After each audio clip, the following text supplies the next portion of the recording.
हरे राम राम राम हरे हरे, हरे कृष्ण कृष्ण कृष्ण हरे हरे, हरे राम राम राम हरे कृष्ण. पुंडलीक वरदा हरी विठ्ठल श्री ज्ञानदेव तुकाराम, पंढरीनाथ भगवान की जय, माऊली ज्ञानेश्वर महाराज की जय, जगद्गुरु तुकाराम महाराज की जय. नास्ति बुद्धिर्युक्तस्य न चायुक्तस्य भावना, न चाभावयतः शान्ति रशान्तस्य कुतः सुखम्. नमामि सद्गुरुं शान्तं सच्चिदानन्द विग्रहं, पूर्ण ब्रह्म परानंद मीशमालंदी वल्लभम. नमो सद्गुरु तुकया ज्ञान दीपा, नमो सद्गुरु सच्चिदानंद रूपा, नमो सद्गुरु भक्त कल्याण मूर्ति, नमो सद्गुरु भास्करा पूर्ण कीर्ति. अखंड मंडलाकारं व्याप्तं येन चराचरं, तत्पदं दर्शितं येन तस्मै श्री गुरवे नमः. जयांचे किले स्मरण, होय सकळ विद्यांचे अधिकरण, तेची बंधू श्री चरण श्री गुरूंचे ते नमस्कारोनी आता.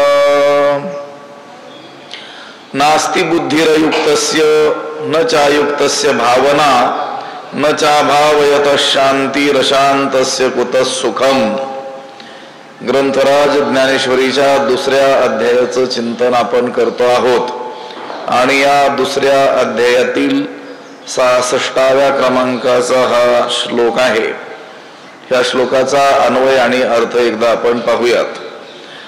अयुक्तस्य बुद्धिही न अस्ति च अयुक्तस्य भावना न च अभावयतः शांतिः न अशांतस्य सुखम कुतः. त्याचा अर्थ असा होतो, अयुक्तस्य बुद्धिही न अस्ति. जो अयुक्त म्हणजे योगयुक्त नाही, मन स्थिर ज्याचं नाही, ज्याचं चित्त अस्थिर आहे, अशा पुरुषाला स्थिर बुद्धी नसते. म्हणजे आत्मविषयक स्थिर बुद्धी नसते. म्हणजे ज्याचं चित्त अस्थिर आहे अशा पुरुषाला किंवा अशा पुरुषाची बुद्धी आत्मविषयक स्थिर नसते. च आणि अयुक्तस्य भावना न, आणि जो अयुक्त आहे म्हणजे अस्थिर बुद्धी असलेला आहे त्याला भावना म्हणजे इच्छाही नसते, स्थिरतेची इच्छाही नसते. त्या अस्थिर चित्त असलेल्या पुरुषाची बुद्धी स्थिर नसते, त्याला बुद्धी स्थैर्याची भावना इच्छाही नसते. च अभावयतः शांतीही न, आणि ज्याला स्थिरतेची बुद्धी स्थैर्याची इच्छाही नाही त्याला शांतीही नसते. आणि अशांतस्य सुखम कुतः, मग ज्याला शांती नाही त्याला सुख तरी कुठलं मिळणार, त्या शांती नसणाऱ्याला सुख कुठून असणार. 4 गोष्टी लक्षात घ्या. अयुक्तस्य बुद्धीही न अस्ति, जो अयुक्त आहे म्हणजे ज्याचं चित्त अस्थिर आहे, मन स्थिर नाही, योगयुक्त जो नाही त्याची बुद्धी स्थिर नसते. ही पहिली गोष्ट. बर, त्या अयुक्ताला अस्थिर चित्त असलेल्या व्यक्तीला बुद्धी स्थैर्याची इच्छाही नसते. कमीत कमी इच्छा तर ठेवावी, इच्छाही नसते.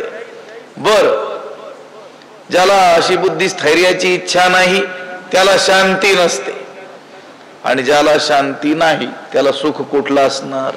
अशांतस्य कुतः सुखम सुखम कुतः, असा या श्लोकाचा काय आहे अर्थ आहे. मागच्या श्लोकामध्ये मनाच्या प्रसन्नतेचा विषय सांगितलेला आहे. प्रसादे सर्व दुःखानां हानिरस्योपजायते प्रसन्न चेतसो ह्याशु बुद्धी पर्यवतिष्ठते. चित्ताची प्रसन्नता झाली असता त्याच्या सर्व दुःखांचा काय होतो? नाश होतो.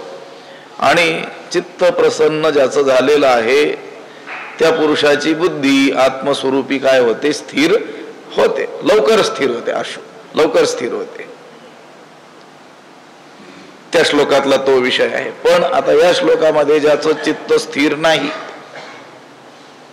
ज्याला मनात प्रसन्नता नाही आहे, चित्ताचं स्वास्थ्य नाही आहे, त्याचा काय अनिष्ट परिणाम होतो ते ह्या श्लोकात आणि पुढच्या श्लोकामध्ये त्याचं वर्णन केलेलं आहे.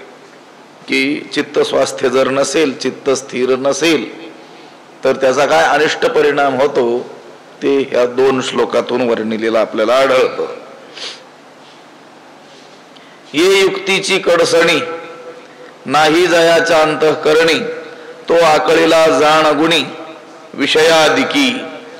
ये युक्तीची कडसणी जयाच्या अंतःकरणी नाही तो विषयादिकी गुणी आकळीला जाण. ये युक्तीची कडसणी, ह्या युक्तीचा विचार जयाच्या अंतःकरणी नाही, ज्याच्या अंतःकरणात नाही. ह्या युक्तीचा म्हणजे योगयुक्त होऊन राहण्याचा विचार ज्याच्या अंतःकरणात नाही. ज्याच्या अंतःकरणात हा विचारच नाही की आपण योगयुक्त होऊन राहावं, असा विचारच ज्याच्या अंतःकरणात नाही, तो विषयादिकी गुणी आकळीला जाण. तो या शब्दादी विषयरूपी गुण म्हणजे पाश, पाशांनी आकळला जातो, जखडला जातो, हे जाणून घे, हे लक्षात ठेव. ये युक्तीची कडसणी, युक्तीची कडसणी, युक्तीची म्हणजे बुद्धियोग युक्तीची. इंद्रिय निग्रहद्वारा ही बुद्धिवृत्ती काय करावी? अंतर्मुख करावी, तिला आत्मस्थित करावं. यालाच काय म्हटलेलं आहे? युक्ती असं म्हटलेलं आहे. या ठिकाणी युक्ती शब्द कशाला म्हटलेला आहे? की बुद्धिवृत्तीला अंतर्मुख करावं, आत्म्याच्या ठिकाणी काय करावं? स्थिर करावं, इंद्रियांचा निग्रह करावा आणि त्याद्वारे बुद्धिवृत्ती अंतर्मुख करून आत्म्यामध्ये स्थित करावी. याच गोष्टीला इथं काय म्हटलेलं आहे? युक्ती. आणि या युक्तीचा विचार कडसणी, कडसणी शब्दाचा बरेच अर्थ आहेत, त्याच्यातला विचारार्थ, निवड, विचार असा त्याचा काय आहे अर्थ आहे. ह्या युक्तीचा विचार देखील ज्याच्या अंतःकरणात नाही, म्हणजे असं केलं पाहिजे, हाही ज्याच्या अंतःकरणात काय नाही आहे, विचार नाही आहे, तो विषयादिकी गुणी आकळीला जाण. तो या शब्दादी विषय रूपी गुणांनी म्हणजे पाशांनी, गुणी, गुण म्हणजे काय आहे? पाश. बांधण्याकरता दोरा, दोर, त्या दोराला देखील काय म्हटलेलं आहे? गुण म्हटलेलं आहे. अरे शब्दादी विषयांना इथं काय म्हटलेलं आहे? पाश म्हटलेलं आहे. या शब्दादी विषयांमध्येच हे काम क्रोधादी विकार काय होत असतात? राहत असतात. आणि त्या विकारांनी विषयासक्त पुरुष काय होतात? आकळले जातात, विषयांनी आकळले जातात. विषयादिकी गुणी आकळीला जाण. हे काम क्रोधादी विकार त्या विषयांच्या ठायी असतात आणि त्या विकारांनीच ही विषयासक्त लोक काय केले जातात? आकळले जातात, बांधून टाकले जातात, जखडून ठेवले जातात. कोण ह्या शब्दादी विषयांच्या पाशाने आवळला जातो. इंद्रिय, मन, बुद्धी यांच्या स्थैर्याचा विचार सुद्धा ज्याच्या अंतःकरणात येत नाही. लक्षात आलं. आता परमार्थ प्रांतात जो नाहीच आहे, ज्याचा काही संबंधच नाही आहे, काही सत्संग तो करतच नाही आहे, संत वचनांचा काही अभ्यासही करत नाही आहे, शास्त्र श्रवणही करत नाही आहे, त्याला सुखी होण्याकरिता त्याच्याकडे काय मार्ग आहेत? विषय सेवन, विषय संपादन, एवढेच मार्ग आहेत ना. पण ह्या विषयांनी कोणी सुखी झाल्याचं काय उदाहरण आहे का जगामध्ये? ज्याला ह्या गोष्टीचा स्पर्श आहे त्याला लक्षात येतंय. सत्संग करून करून मोठमोठी उदाहरणं त्याच्या डोळ्यासमोर नित्य येतात की कितीही या जगातील काहीही मिळवलं तरी देखील सुख होऊ शकत नाही. सुख त्या गोष्टीत नाहीच तर मिळेल कसं? विषयामध्ये सुख नाही, विषय हे फसवे आहेत. हे हळूहळू सत्संगानं त्यानं श्रवण केलेलं असल्यामुळे मग सुखाचा काय मार्ग आहे? तर संतांनी आपला जो अनुभव सांगितला, आम्ही सुखरूप झालो, कोणत्या मार्गाने झालो? या मार्गाने झालो. मग त्या मार्गाचं तो काय करील? अनुसरण करील. पण ज्याला याची काही कल्पनाच नाही आहे, हे युक्तीची कडसणी नाही जायच्या अंतःकरणी, किंवा परमार्थ मार्गातही आलेले आहेत, पण जो परमार्थ चालू आहे तो बाह्य रीतीने जर चालू असेल तरी देखील सुखी होण्याचं काही कारणच येत नाही. की दीर्घकाळ त्या परमार्थ मार्गामध्ये घातलेली सुद्धा माणसं अस्थिर चित्त असलेली आपल्याला दिसून येतात. प्रयत्नच केलेला नसेल किंवा चित्त स्थैर्य एवढं महत्वाचं आहे हेच त्यांनी जाणलेलं नसेल. लक्षात आलं? चित्त स्थिर झालं पाहिजे, बुद्धी आत्मस्वरूपी स्थित झाली पाहिजे, इंद्रिय निग्रह आपण केला पाहिजे, याची जर जाणीवच नसेल तर मग ते विषयाधिकांनी आकळले जातीलच. ज्यांना परमार्थाचा काही संबंध नाही तेही विषयासक्त लोक विषयांनी आकळलेले दिसतात, आणि परमार्थ प्रांतात देहाने दिसत असलेले लोक देखील विषयाधिकांनी आकळलेले आपल्याला दिसून येतात. त्या विषयांचं कामच आहे आकळून टाकणं. पण ते कोणाला आकळतात, कोणाला जखडून टाकतात, कोणाला आवडतात. हे युक्तीची कडसणी नाही जायच्या अंतःकरणी. या इंद्रिय म्हणा, मन म्हणा, बुद्धी म्हणा, यांच्या स्थैर्याचा विचार ज्याच्या अंतःकरणात नाही. इंद्रिय निग्रह केला पाहिजे, आणि इंद्रिय निग्रहाद्वारा हे मन स्थिर करण्याचा प्रयत्न केला पाहिजे. त्यानं बुद्धी अंतर्मुख होईल, मग आत्मस्वरूपाच्या ठाई स्थित राहील.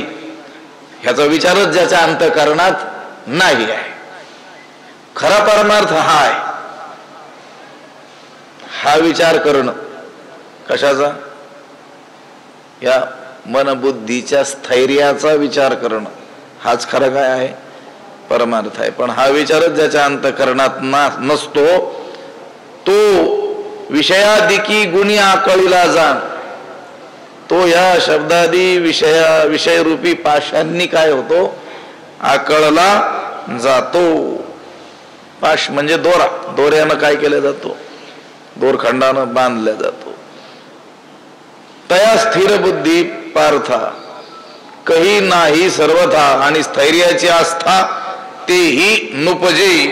पार्था तया बुद्धी सर्वथा कही स्थिर नाही, आणि स्थैर्याची आस्था तेही नुपजे. पार्था अर्जुना तया बुद्धी सर्वथा कही स्थिर नाही. अर्जुना त्याची बुद्धी मुळीच कधीही स्थिर होत नाही, आणि स्थैर्याची आस्था तेही नोपजे. आणि बुद्धी स्थिरतेची इच्छा ती सुद्धा त्याच्या ठेठाई उत्पन्न होत नाही. त्या अविचारी पुरुषाची बुद्धी कोठेही केव्हाही कोणत्याही प्रकारे स्थिरच नसते, आणि त्याला निदान स्थैर्याची इच्छा तरी असावी. स्थैर्याची इच्छा ही त्याला त्याच्या ठिकाणी उत्पन्न होत नाही. बुद्धी स्थिर असली पाहिजे, एवढी तर कमीत कमी काय असली पाहिजे? मनुष्याची इच्छा असली पाहिजे. जे परमार्थ मार्गात नाही त्यांची गोष्ट सोडून द्या, पण परमार्थ मार्गात लागलेल्या लोकांना एवढी तर इच्छा असावी, भगवत दर्शन आपल्याला घडलं पाहिजे. इच्छा जर असेल तर आपण म्हणतो इच्छा तेथे मार्ग. अगोदर इच्छा तर निर्माण झाली पाहिजे की नाही मनामध्ये.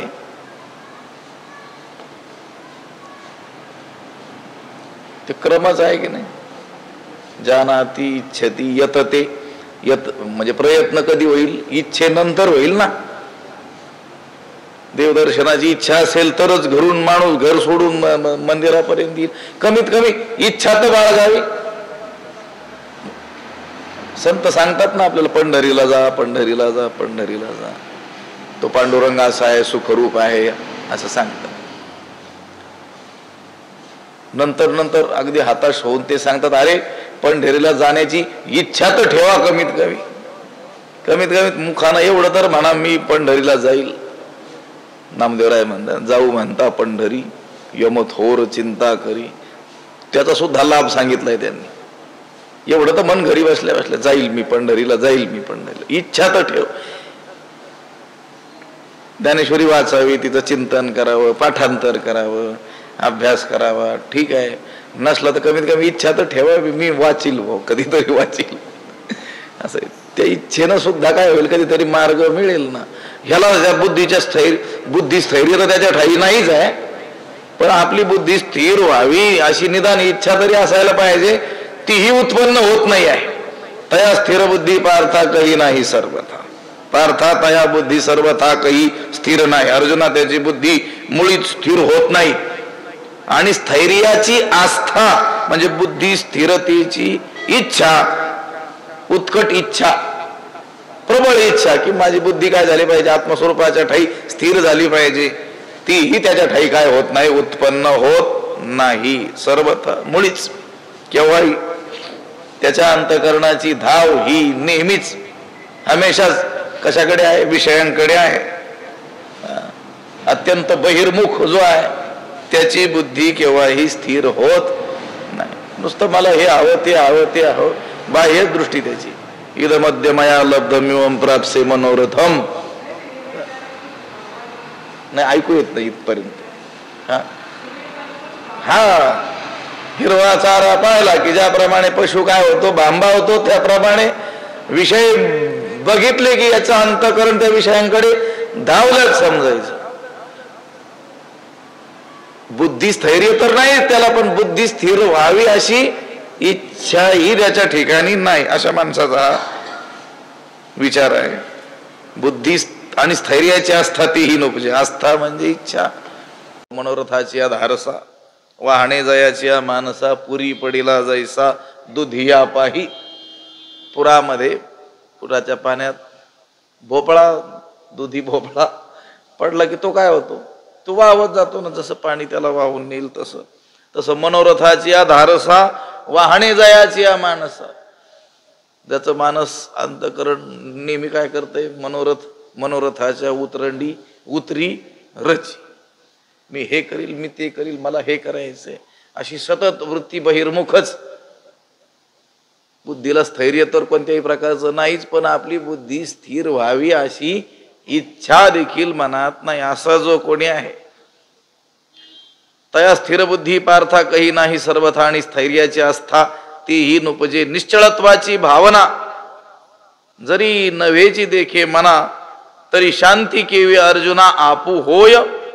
अर्जुना देखे जरी निश्चळत्वाची भावना मना नव्हेची, तरी शांती केवी आपू होय. अर्जुना, हे अर्जुना, देखे म्हणजे पहा. हे अर्जुन असं पहा की जरी निश्चळत्वाची भावना मना नव्हेची, हे पहा, जर स्थिरत्वाची नुसती भावना कल्पना सुद्धा जर मनात येत नसेल, तरी शांती केवी आपू होय. तर त्याला शांती कशी प्राप्त होणार, कधी प्राप्त होणार आहे शांती? बुद्धी स्थिर झाल्यानंतर. आणि याची बुद्धी तर स्थिर नाही, पण स्थिर व्हावी अशी इच्छाही नाही. मग ज्या ठिकाणी बुद्धी स्थिरतेची इच्छाही नसेल त्याला शांती कशी काय प्राप्त होईल? होणार नाही.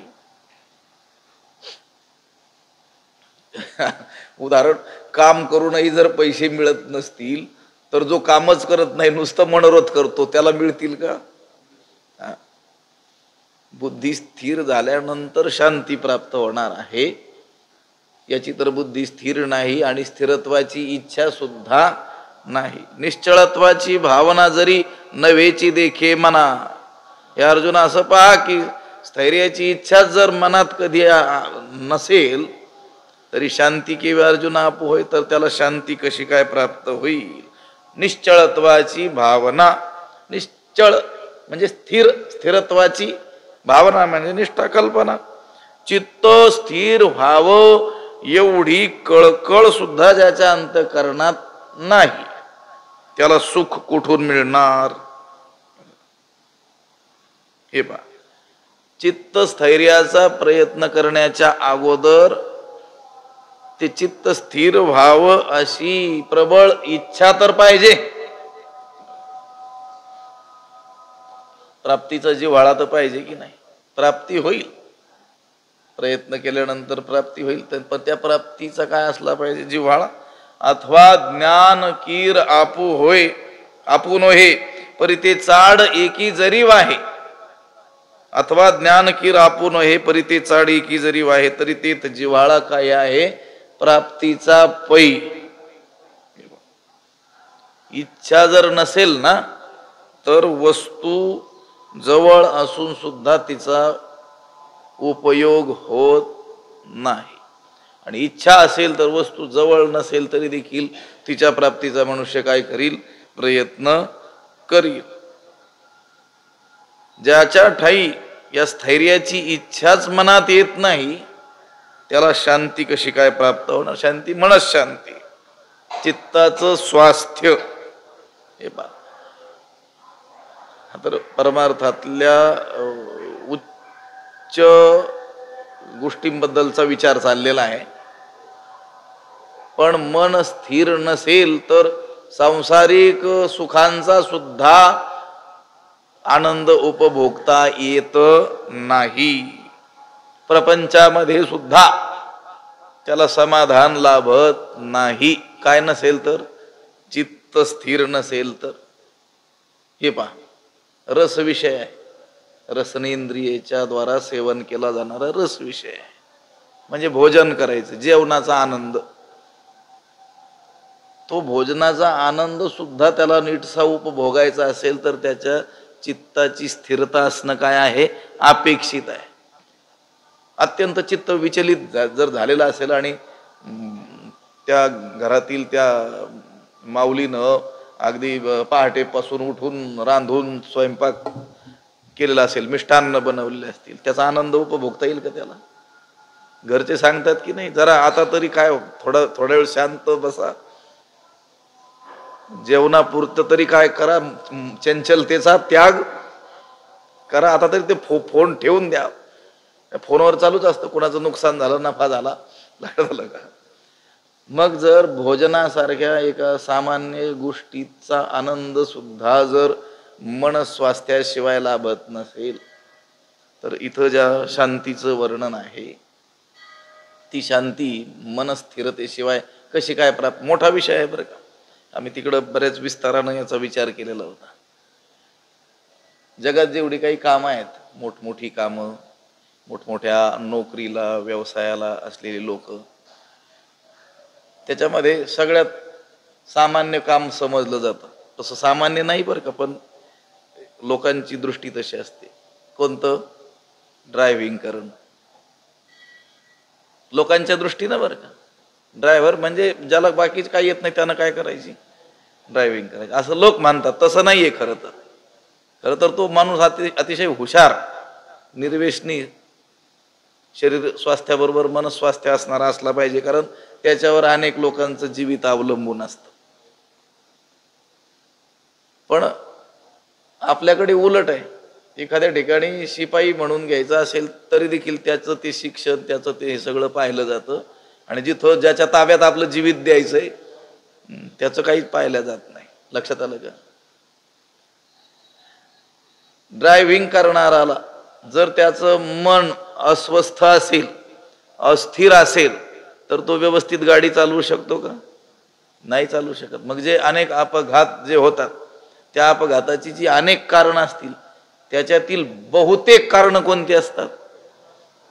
मन अस्थिर.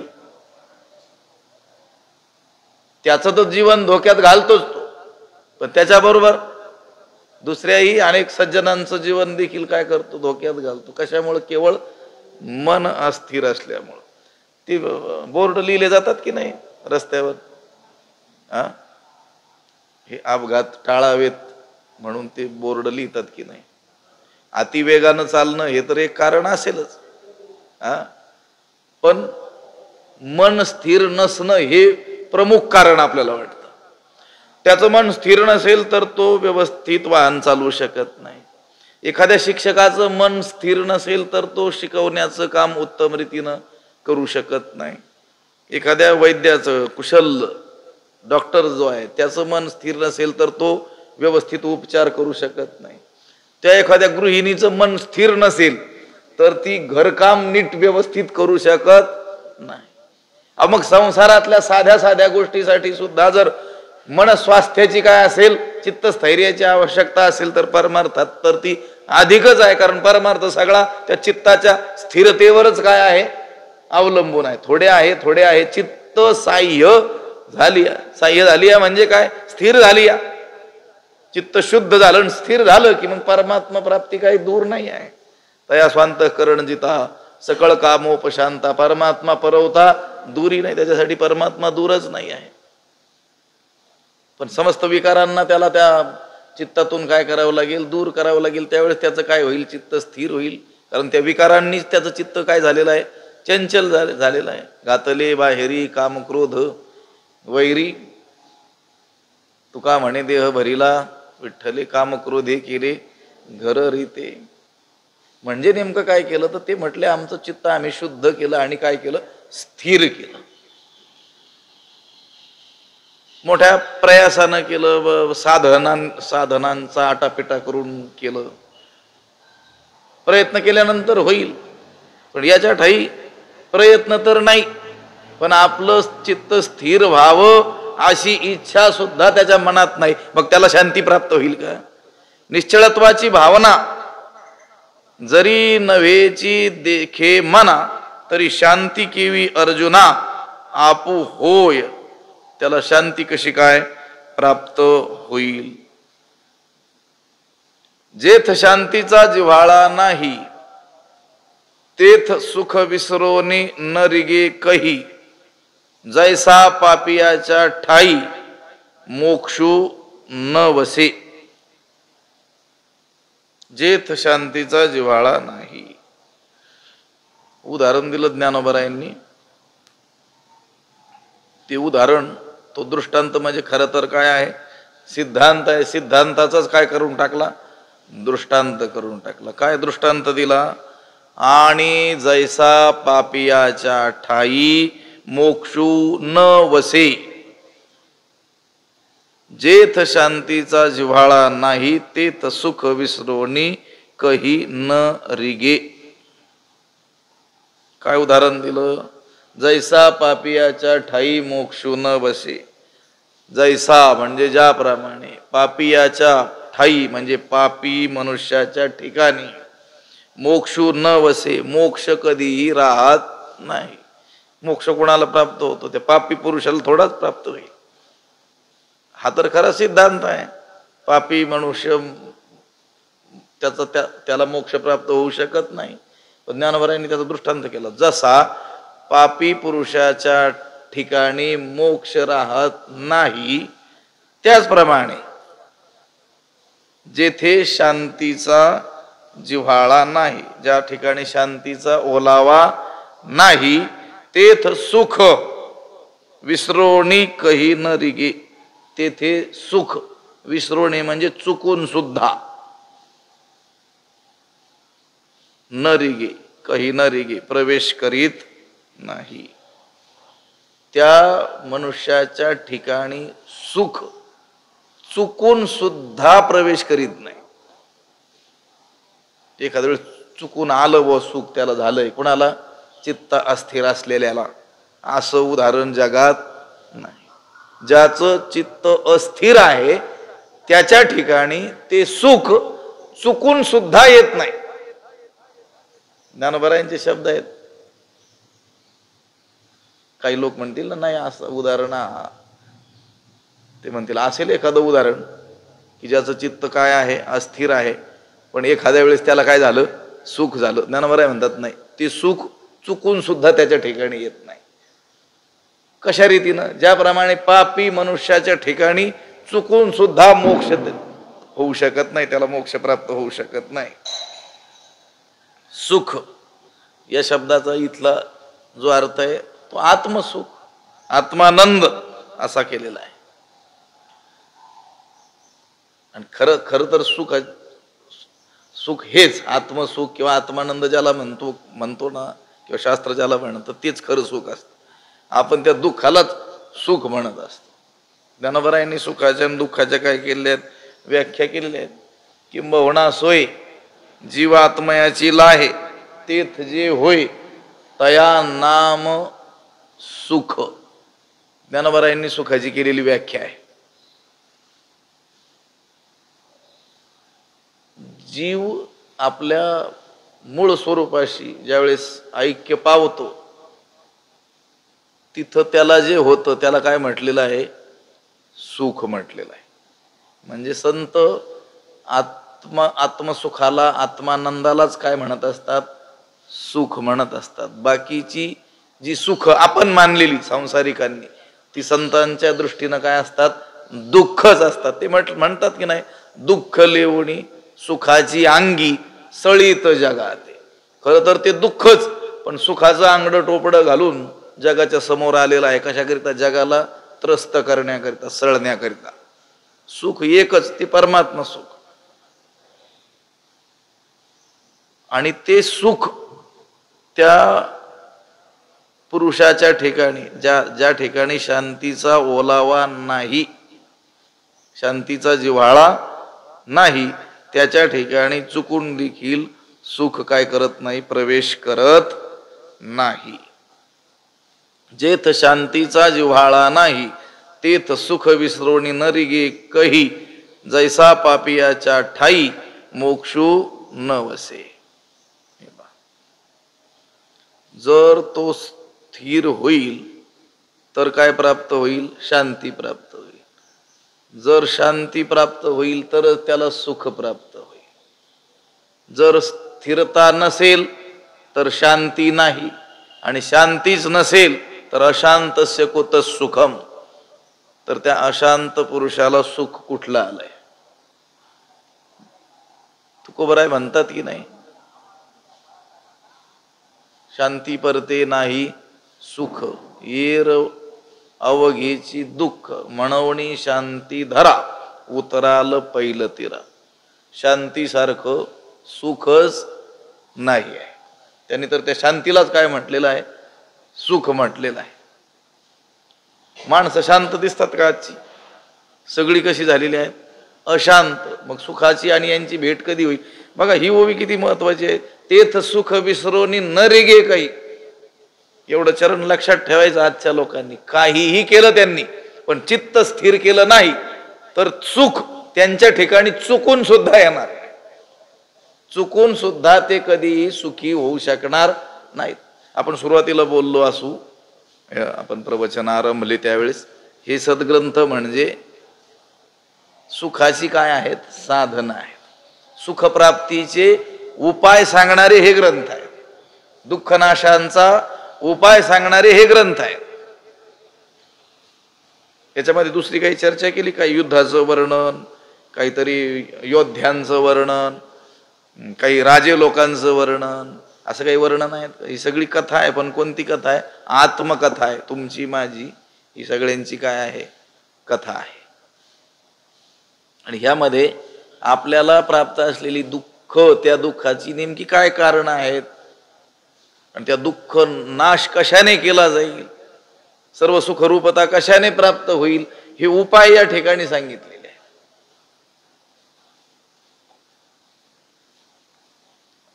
एका महापुरुषानं सांगितलं होतं, हे सद्ग्रंथ म्हणजे नेमकं काय सांगतात विषय आला तर, एखादी इलेक्ट्रॉनिक वस्तू बाजारातून आपण आणतो, ती वस्तू ज्यावेळेस घेऊन येतो त्या वस्तू बरोबर तो वस्तू विक्रेता एक पुस्तक आपल्याला देत असतो, पुस्तिका. त्या वस्तू निर्माण करणारानंच ते पुस्तकही दिलेलं असतं, त्याला मॅन्युअल कार्ड म्हणतात. आपण उदाहरण मोबाईल आणला, मोबाईल नावाची वस्तू आणली, त्याच्याबरोबर ते पुस्तक येतं की नाही, कोणत्याही वस्तू बरोबर येते, इलेक्ट्रॉनिक वस्तू. काय लिहिलेलं असतं त्याच्यामध्ये, आता ते इंग्रजीत लिहिलं असतं, लोक वाचत नाही, ठेवून देतात.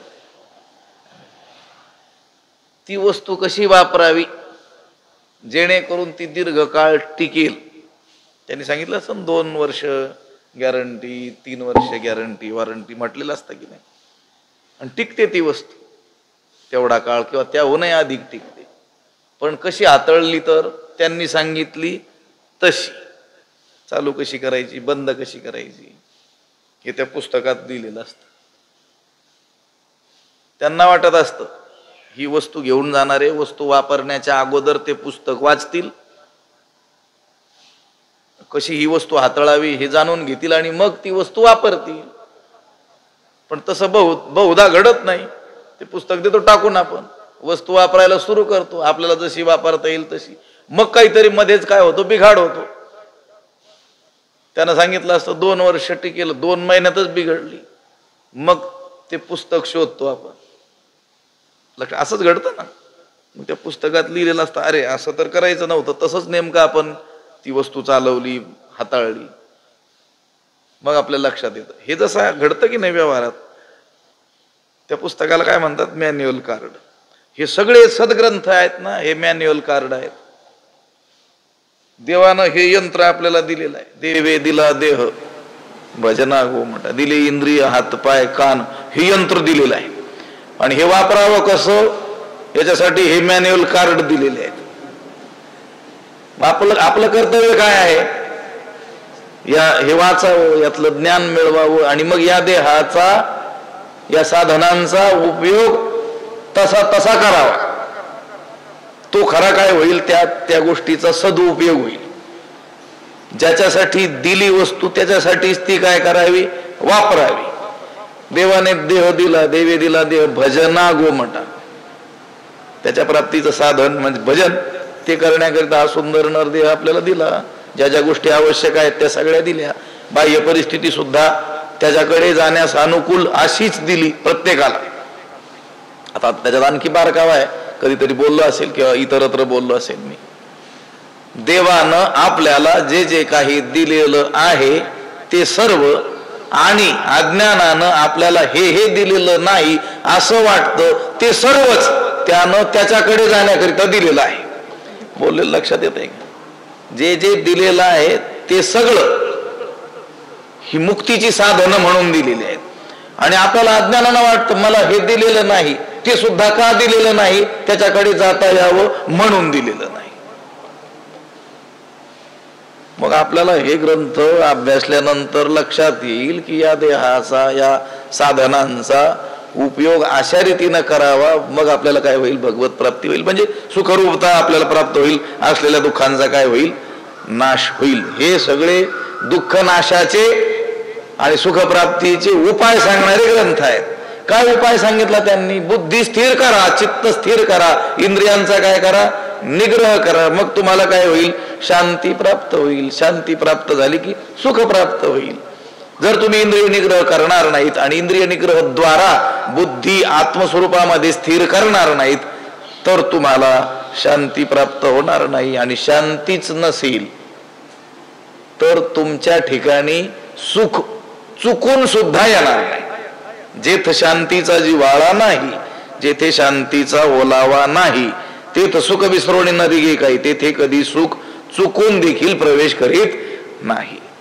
कसं, जैसा पापियाच्या ठाई मोक्षू न वसे, ज्याप्रमाणे पापी मनुष्याच्या ठिकाणी मोक्ष कधीही येत नाही, त्याला कधीही मोक्ष प्राप्त होऊ शकत नाही, त्याप्रमाणे ज्याच्या ठाई शांती नाही, शांतीचा जिव्हाळा नाही, शांतीचा ओलावा देखील नाही आहे, शांतीचा स्पर्श देखील ज्याच्या जीवनाला झालेला नाही आहे, त्याच्या ठाई सुख हे चुकून देखील प्रवेश करत नाही. अशांत माणसाला कधीही सुखप्राप्ती होऊ शकत नाही. कधी होईल बरं? ते म्हटले होईल. जर असं घडलं तर देखे अग्नी माझी घापती ती बीजे जरी विरूढती तरी अशांत सुखप्राप्ती घडू शके. असं घडेल. ज्ञानोबा बोलतात असं जर घडलं तर अशांत माणसाला काय होईल? सुखप्राप्ती होईल. देखे अग्नी माझी बीजे घापती ती जरी विरूढती तरी अशांता सुखप्राप्ती घडू शके. देखे म्हणजे पहा. हे अर्जुन असं पहा. अग्नी माझी बीजे घापती. अग्नीमध्ये त्या विस्तवामध्ये काय घातले? बीज घातले. भाजले म्हणा, जाळले म्हणा. आणि असे ते अग्नीत घातलेली बीज ती जरी विरूढती आणि ते जर उगवले कुठं? अग्नीतच. लक्षात आलं का? अग्नीतून काढून मग सुपीक जमिनीत नाही. त्या अग्नीत घातलेली बीज जर त्या अग्नीतच अंकुरित झाली असं जर कधी घडेल तरी अशांत सुखप्राप्ती घडू शके. तर अशांत पुरुषाला सुखाची काय होईल? प्राप्ती होईल. किती स्पष्ट लिहून ठेवलेलं आहे. तरी माणसं अशांतीच्याच मार्गाने चाललेले आहेत आणि इच्छा कशाची आहे? आम्हाला सुख होईल म्हणून. मग हे मूर्खांच्या नंदनवनातच नाहीत तर काय म्हणायचं? कधी कधी त्या मार्गाने आपल्याला सुख प्राप्ती होऊ शकणार नाही. ज्ञानोबा म्हणतात होईल, पण असं घडलं तर असं घडेल का कधी? बीज बाजूने केली नाही आम्हा जन्म मरण नाही. ते भरजित बीज नाही म्हणतात की नाही?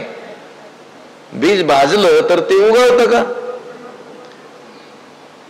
जी छोटी छोटी बीज असतात ना ती जर शेतात पेरायची असतील तर ते दाट पेरले जाऊ नये म्हणून दुसरी काही बीज भाजून त्याच्यात एकत्र घालून पेरली जातात. असा शेतकऱ्यांचा अनुभव सांगतो. कांदे पेरतात ना, कांद्याचं बीज किती असतं? छोटं, अगदी बारीक असतं. मग ते जर पेरायला गेलं तर दाट उगवेल म्हणून काय करतात? बाजरी, ती बाजरी भाजून त्याच्यात काढून पेरतात. म्हणजे काय होतं? मग ते पातळ उगवतं. कारण ती बाजरी उगवत नाही भाजलेली. तिथे लहानपणी तसं वाटायचं. ते हरभऱ्याचे ओला हरभरा असतो ना, ते भाजून खाताना असं वाटायचं भाजलेले पेरले तर किती आपोआपच उगतील. उगवतील का कधी? नाही. म्हणजे भाजलेलं बीज आपण चांगल्या सुपीक जमिनीत पेरलं तरी उगवणार नाही. ज्ञानोबा म्हणतात त्या अग्नीत टाकलेलं बीज जर अग्नीतच उगवेल तेव्हा त्या अशांताला सुखप्राप्ती होऊ शकेल. होईल का कधी? होणारच नाही. देखे अग्नी माझी घापती ती बीजे जरी विरूढती तरी अशांता सुखप्राप्ती घडू शके. असं घडूच शकणार नाही. मग अग्नी कुंडे बीजे घातली ती अंकुर दशे जेवी मुकली. अग्निकुंडात घातलेली बीज त्या अंकुर दशेला काय होतात? मुकतात. अंकुरित होण्याचं जे सामर्थ्य आहे ते काय होऊन जातं? त्या अग्नीच्या याने नष्ट होऊन जातं. त्यांचं उगूच शकत नाही. तरी अशांत सुखप्राप्ती घडू शके. आता सिद्धांत सांगतात ज्ञानोबा, म्हणून अयुक्तपण मनाचे तेची सर्वस्व दुःखाचे या कारणे इंद्रियांचे दमन निके. म्हणून मनाचे अयुक्तपण तेची दुःखाचे सर्वस्व या कारणे इंद्रियांचे दमन निके. हे सगळं सांगण्यातून ज्ञानोबांना हे ही ओवी सांगायची आहे. म्हणून मनाचे अयुक्तपण, म्हणून मनाची चंचलता, मनाची अप्रसन्नता, मनाचं अस्थैर्य, मनाचा अविचारीपणा तेची सर्वस्व दुःखाचे. हेच सर्व दुःखाचं काय आहे? सार आहे, मूळ कारण आहे. सर्व दुःखांचं मूळ कारण काय आहे? मनाचं अयुक्तपण, स्वैरत्व, मनाची चंचलता. मग अशी आपण पाहून आलो, मन जर अशांत असेल तर त्या प्रापंचिक सुखाचाही त्याला आनंद उपभोगता येत नाही. सामान्य गोष्टीसाठी सुद्धा मनाची प्रसन्नता काय आहे? आवश्यक आहे. आणि मन जरा प्रसन्न असेल, आयुक्त असेल, मनाच्या तळमळी चंदने ही अंग पोळी. मन तळमळतय आणि त्याच्या अंगाला काय लावलं, चंदनाचा लेप लावला. तो चंदनाचा लेप सुद्धा त्याला काय होतो, उष्ण वाटतोय. लक्षात आलं. बाह्य कोणतेही उपचार त्याला नकोशे वाटतात. तुकोबराय तर म्हणतात, अशा माणसांचं दर्शन देखील मला नको. शेवा असता जो जीवे, जिवंत असताना जो प्रेत रूप आहे ना, आरंभ काय त्या वचनाचा, त्याचे दर्शन न व्हावे. शेवा असता जो जीवे, त्याची सुरुवात आहे. सदा तळमळ चित्ताची हळहळ, त्याचे दर्शन न व्हावे. तुकोबराय म्हणता, अशी माणसं मला भेटूच नाहीत अजिबात. सतत तळमळ. लक्षात आलं. सतत त्यांचं चित्त चंचलच, कधी स्थिर नाहीच. जो चांचल्य भावंड मरकटाचे, चंचलतेच्या बाबतीत माकडाचे सखे भाऊ, कुठं स्वस्थच बसणार नाही, एक मिनिट नाही.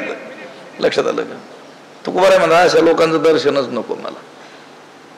मनाची चंचलता हेच सर्व दुःखाचं काय आहे, मूळ कारण आहे. म्हणून अयुक्त पण मनाची, तिची सर्वस्व दुःखाचे.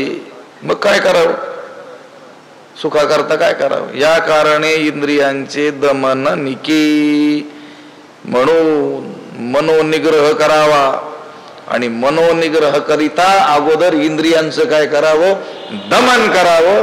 इंद्रिय जर स्वाधीन होतील तर मन आपोआप काय होईल, स्थिर होईल. तिथून विषय आरंभला होतात ज्ञानोबरायांनी, इथं त्याची पूर्णता केली. म्हणून आयुक्त पण मनाचे, तेची सर्वस्व दुःखाचे. या कारणे इंद्रियांचे दमन निके. म्हणून मनाची अप्रसन्नता, मनाचा अविचारीपणा, मनाची चंचलता, अस्थिरता हेच सर्व दुःखाचं सर्वस्व आहे. हेच सर्व दुःखाचं सार आहे, मूळ कारण आहे. म्हणून माणसानं सुखाकरिता काय करावं, मनोनिग्रह करावा, मन स्थिर करावं. आणि त्या मनोनिग्रहाकरिता अगोदर आवश्यक असलेलं इंद्रिय निग्रह करावा. इंद्रियांचे दमन निके. पुंडलिक वरदा हरी विठ्ठल. श्री ज्ञानदेव तुकाराम पंढरीनाथ भगवान की जय. माऊली ज्ञानेश्वर महाराज की जय. विठ्ठल विठ्ठल विठ्ठल विठ्ठल विठ्ठल. पुंडलिक वरदा हरी विठ्ठल. श्री ज्ञानदेव तुकाराम पंढरीनाथ भगवान की जय. माऊली ज्ञानेश्वर महाराज की जय. आता विश्वात्मके देवे, येणे वाग्यज्ञे तोषावे. तोषोने मज द्यावे, पसाय दान हे. जे खळांची व्यंकटी सांडो, तया सत्कर्मी रती वाढो. भूता परस्परे पडो, मैत्र जीवांचे दुरितांचे तिमिर जावो. विश्व स्वधर्म सूर्ये पाहो, जो जे वांछील तो तेला हो. प्राणी जात वर्षत सकळ मंगळी, ईश्वर निष्ठांची मांदियाळी. अनवरत भूमंडळी, भेट तू या भूता. चला कल्पतरूंचे आरव, चेतना चिंतामणीचे गाव. बोलती जे अर्णव पियुषांचे, चंद्रमे जे अलांछन. ते सर्व ही सदा सज्जन, सोय रे होतू. किंबहुना सर्व सुखी, पूर्ण होवणी तिही लोकी. भजिजो आदि पुरुखी अखंडित, आणि ग्रंथोपजीविये विशेषी लोकीये. दृष्टादृष्ट विजये होवावेजी. एथ म्हणे श्री विश्वेश्वरावो, हा होईल दान पसावो. येणे वरे ज्ञान देवो सुखिया झाला. येणे वरे ज्ञान देवो सुखिया झाला. येणे वरे ज्ञान देवो सुखिया झाला. पुंडलिक वरदा हरी विठ्ठल. श्री ज्ञानदेव तुकाराम पंढरीनाथ भगवान की जय. माऊली ज्ञानेश्वर महाराज की जय. जगद्गुरु तुकाराम महाराज की जय. शांती ब्रह्म एकनाथ महाराज की जय. सद्गुरु वंशी महाराज की जय. सद्गुरु जोग महाराज की जय.